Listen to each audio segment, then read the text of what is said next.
Welcome to Lab Life with the Air Force Research Laboratory. Hi, I'm Michelle. And I'm Kenneth. Hello, folks. Today we are joined by Jesaitis and Stephen Colenzo to discuss hackers, the space domain, and the event that brings both together, Hackasat. In 3, 2, 1. Steve and Delia, we're really excited to have you here today. Thanks. We're excited to be here. Yeah, thanks for having us.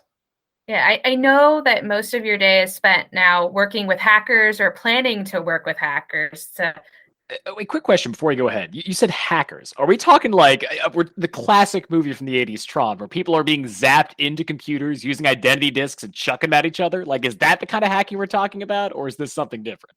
It's actually a little reverse, but it's similar.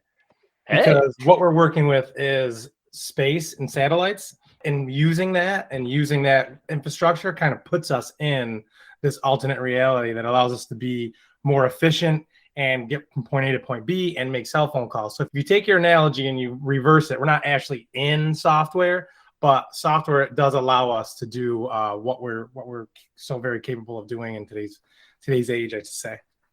So to make sure I heard that right, when you say I'm in, they literally mean that. You guys are in whatever that system may be. Yeah, you got it.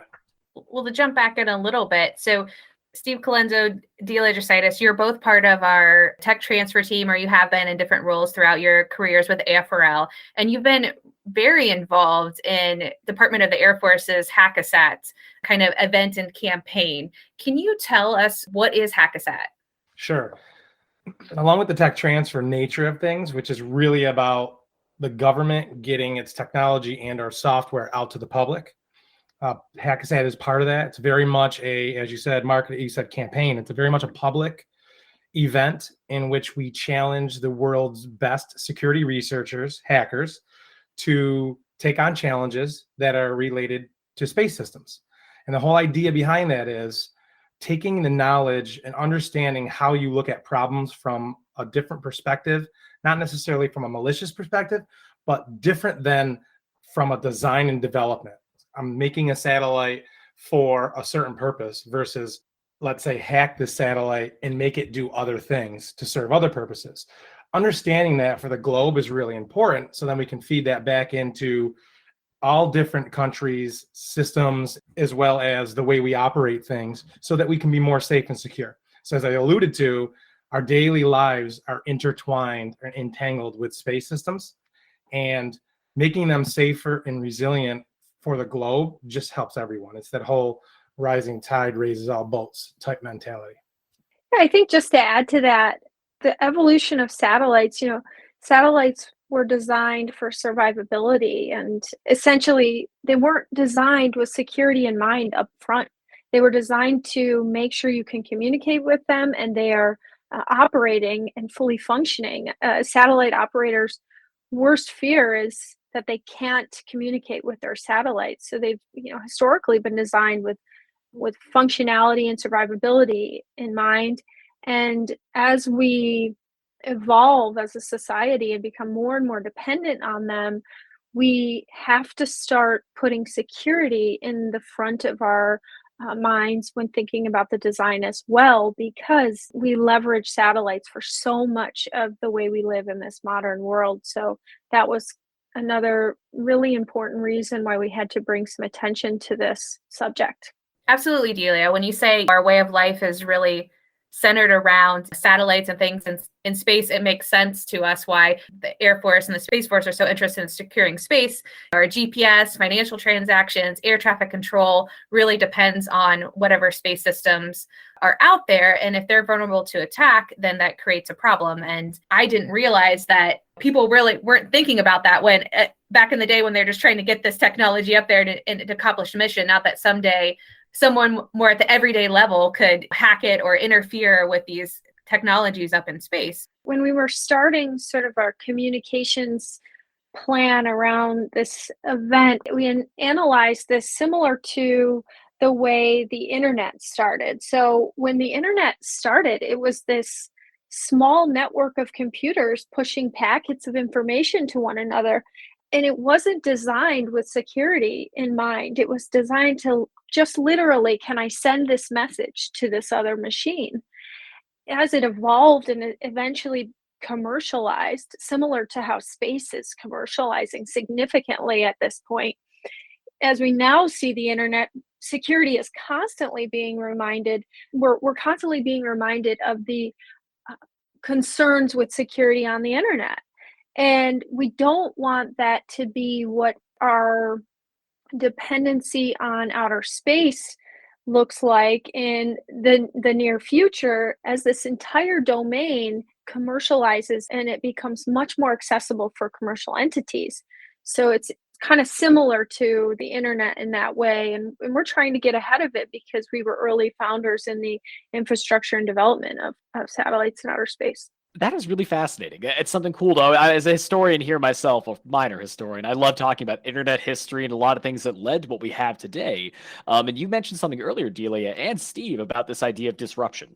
The communications can be disrupted with satellites, and there's a lot of things up above our heads in the space domain that can be threatened by, as Michelle said, everyday folks, it seems like. So it seems very counterintuitive to some that we'd go to hackers for help. So can you go into why they're such an integral part of this mission and how you even approach that? I would not think the hacker community would be like, hey, wait a minute, I think the U.S. Air Force is asking us to do some help. How did that kind of play out? If you take a step back and you look at, you mentioned Tron, and that was like programmers getting stuck in software and they having to figure out roughly, loosely figure out a way to get out. And whenever we approach technology as just a human, it's usually to help us do something. So we're making a piece of software, we're making a piece of hardware, we're making the two of them together, a system, if you will, to do something, and maybe to help us do something easier or something that we can't do ourselves. And when you're constantly looking at it through that lens of trying to make the software or the system or the hardware do something, you oftentimes forget about the flaws or vulnerabilities, if you will, that you may inherently write into the code or put a circuit in the wrong spot that allows it to do something else or affect something else. And when you look at the word hacker or security researcher, I pair it with ingenuity and curiosity, because those two traits are what allow you to take a look at something a little differently and try to make the thing do something else than it was originally intended for. So that's why we decided to look at this DEF CON community. DEF CON is a security conference, as we like to call it, that's been around about 30 years this coming August. And all of the individuals that show up there are curious, ingenious, and they just want to learn. And space is really hard to learn.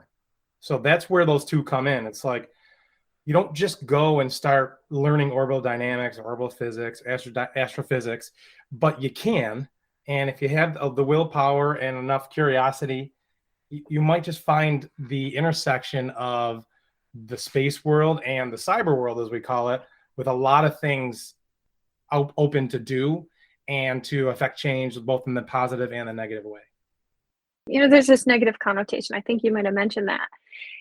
This community very grassroots, and DEF CON is not a conference where you go and you set up a booth and you're selling your product and there's all sorts of logos. It's all about education and workshop and hands-on and really just tinkering this with different types of technologies and things that were designed various ways to see if they can make it do something different or learn how to build it themselves. There's a lot of soldering at DEF CON. So it's this very educationally focused community gathering, essentially, that is blown up into this tens of thousands of people who come together to work on this stuff. And it's their hobby. It's what they do for fun. I mean, it's also what they do in their careers in some cases. But what better place to go and say, hey, mess with this technology. Tell me if you can get into it. I designed it and I thought I designed it really nicely, but you've never seen it before. Tell me what you can do with it. And it turns out like Jeep brought their Jeep and somebody was able to hack into the Jeep and drive it remotely. And obviously the companies that bring their technologies to DEF CON, they do it so that the hackers can inform them on how to better secure their systems. Here are where your vulnerabilities lie. So it's all in with good intentions in mind. I mean, so we go into this thinking that way. We're not like trying to embrace anybody with bad intentions to do bad things. It's really, hey, teach us what we're not paying attention to us as an organization. I would say the word meritocracy comes to mind, where anyone with skill and imagination can aspire to reach the highest level if you provide an avenue for that. And that's what we did with Hackasat. And that avenue was space relevant systems that were really challenging, and then merging and weaving in the cyber aspect of things, which you would expect to be reverse engineering, scripting, encryption, things of that nature. Because space systems are intertwined and cyber are intertwined with one another anyways, but they usually are seen as decoupled when you're looking at it through the lens of, well, I need to learn this new area of physics to understand orbits and whatnot, versus I have to understand how to reverse engineer something. So bringing those two disciplines together is really what we aspired to do with Hackasat. If it would be enough to do Hackasat just because of the dependency of the world on space systems, but also, and Delia sort of alluded to it, the democratization of space with all these new companies forming. Hackasat is a message to those new companies that they need to care about cyber hygiene, because we, the government, or another company or other governments will be consumers of those products. And if we're all just at the beginning of the internet here, we're going to end up like the internet is now, which is you really got to tread lightly when you go to a various website, and you got to make sure you have certain protections in place on your computer before you go ahead and do something that may be you might be skeptical about doing it. So those two things were really the big thrusts for Hackasat. And I'd like to take that a step further and start through what was Hackasat 1, the first year's first challenge. How did you work alongside hackers to not only pull them in, but make this such a successful event? So Steve, I'll let you talk a little bit about the competition, and then I'll be happy to kind of touch on how we developed the relationship with this community. It's not something you do overnight. You really have to be mindful and genuine in developing an authentic relationship with the hacker community, because you don't want to be seen as, clickbait marketing or any of that kind of stuff. We want to be transparent about the fact that this is a global challenge and everyone around the world cares about resolving it. And the only way we're going to do it is if we pull together as a community. And so we developed a marketing campaign to really meet the community where they are. So we didn't go after them with big Air Force branding and marketing. And we developed a Twitter handle, and we just started producing content that was relevant to satellite security. We started telling them, here's what you need to study. Here's who you need to have on your team. This is various articles that are relevant in the trades, giving them meaningful content online, producing podcasts, all these different ways to really meet them authentically where they are, and rather than expecting them to find us and dig the material up from us. So with that, we were able to develop and start fostering community and communication online during the middle of the pandemic. I mean, we kicked off like right when COVID hit in 2020. But with that, Steve, I'll let you talk a little bit about what we did with Hackasat 1, because we did have to pivot fully to virtual. We had originally thought we were going to be in person, but it became a fully virtual event. Okay, so for Hackasat 1, we really tried to do is we came up with the idea of, hey, we're going to have a capture the flag challenge. And the capture the flag challenge is essentially a competition where you're faced with challenges, and the solutions to those challenges are considered as flags. And once you find the solution, the flag, you submit it and you get points. But to do that on a large scale virtually, while it's commonplace in the space world, it was just a little bit different to figure out what are the challenges going to be that aren't too hard for anyone to tackle, but then not super easy, that it's just kind of a wash, and it wasn't relevant to the space world. We found out that in and of itself was pretty difficult. So Hackasat 1, Hackasat 2, and now Hackasat 3, they all have the same format, where there's a qualification event that happens online over a 30-hour period on the weekend. And we came up with categories of challenges that were cyber, some were cyber related. And when I say cyber, they're more computer related 100% versus physics in space. So reverse engineering, scripting challenges, those are your typical cyber challenges, but then also various things about orbits and sensors and being able to compute various things, like a quaternion. And the qualification event is meant to select the top 8 teams that go on to the final event. And the final event is your capture the flag challenge. So the qualification event is just solving the challenges, amassing the most amount of points, gets you a ticket into the final, which we call the capture the flag challenge.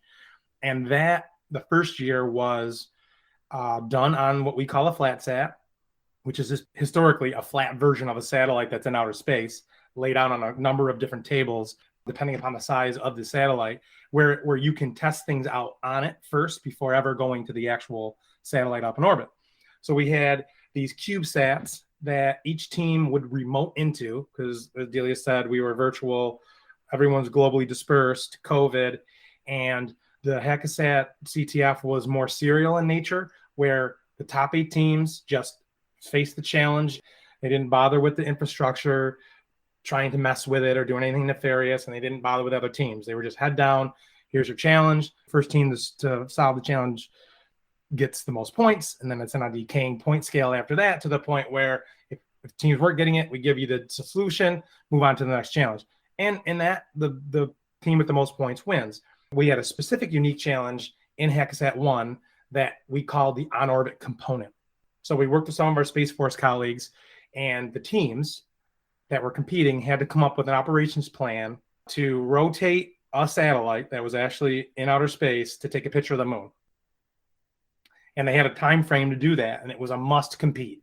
It was a pass fail. So if you didn't submit a plan, you couldn't win the competition per se.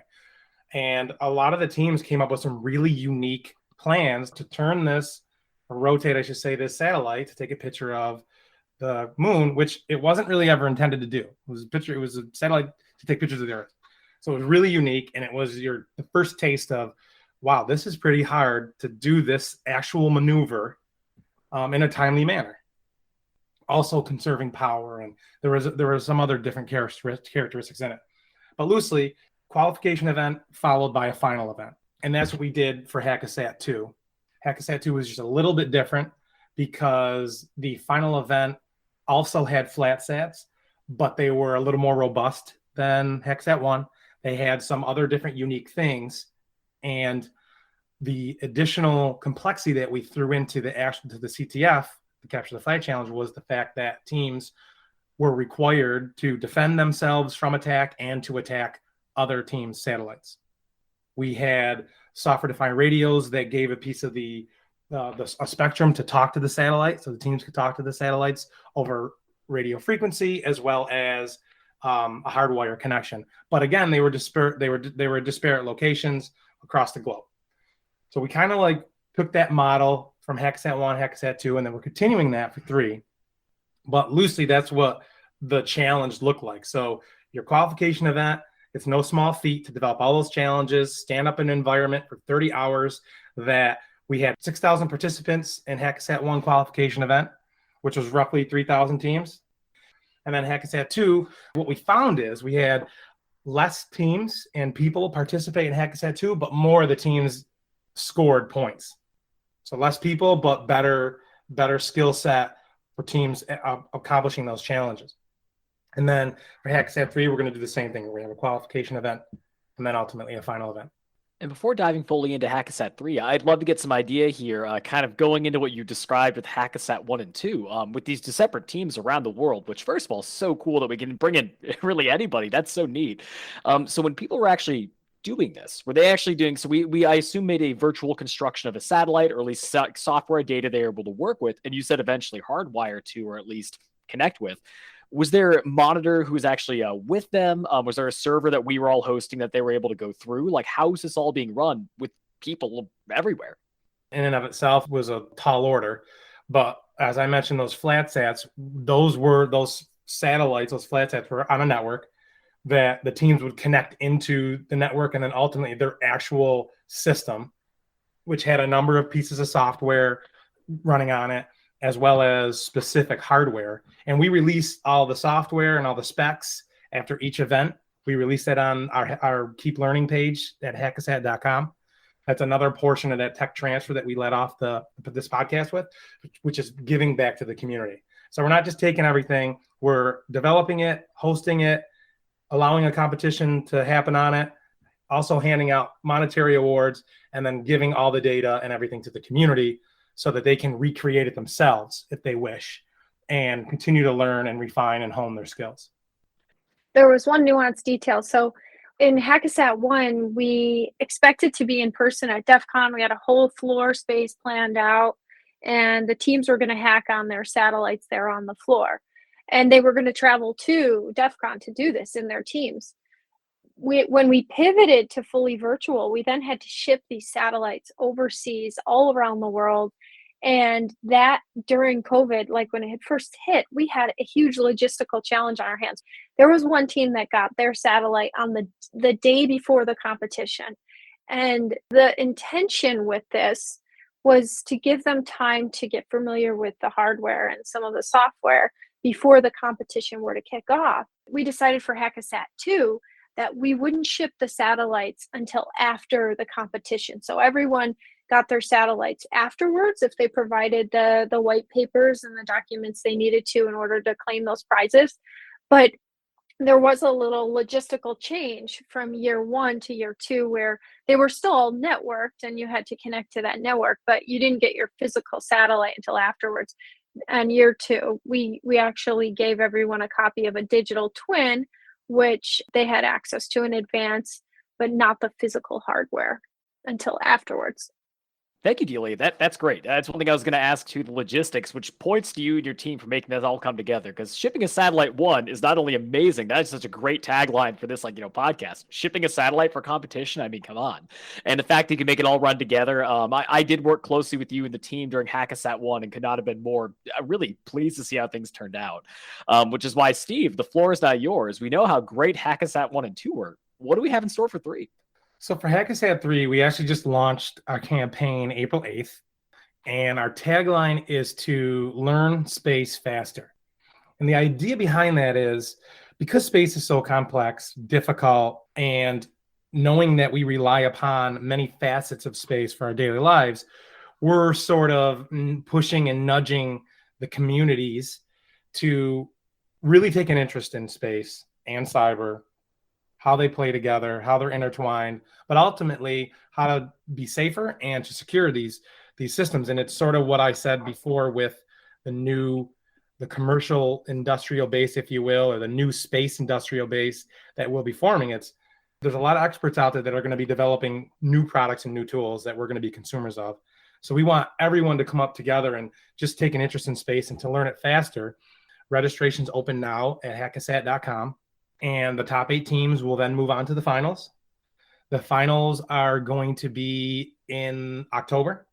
All the dates are on hackasat.com. And this year, we're going to focus more on the aspect of being space relevant and taking a look at a lot of the harder problems with respect to space. So it's not just enough to have some good cyber chops. Really have to understand the implications of a satellite in space and the multitude of things that can go wrong.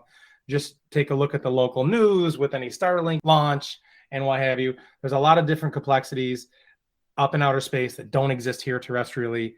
And we're trying to really expose those and the fact that space is hard. So we need to learn it faster. The Hackasat team will be at DEF CON this year, August 11 through 14, in the Aerospace Village with some things we can hand out, but more importantly, a few unique learning opportunities. So definitely check us out if you happen to be at DEF CON this year. We'll be following along as the challenge unfolds. Well, thanks for having us. We're happy to talk about it and answer any questions. Yeah, thank you for the invite and the opportunity to discuss what we feel is a really important area of society. Make sure to follow us on social media at Facebook, Twitter, LinkedIn, Instagram, and YouTube at AF Research Lab.